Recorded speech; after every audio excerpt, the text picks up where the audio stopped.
alert about home warranties. Our partners at the consumer guide Angie's List say warranties are now among the most complained about businesses. Most common complaints we hear are regard to people not understanding exactly what's covered in the warranty, and then also concerns about the quality of the work when they do use their warranty.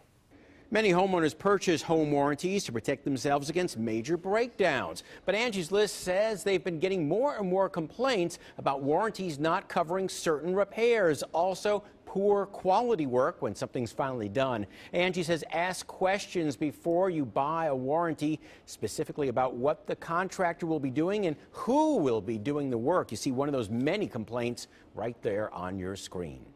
Angie says while some warranties will give you a choice of contractors, others will require you to use the person they assign, and he may not be someone you would normally want to hire or even let in your house. So ask questions first.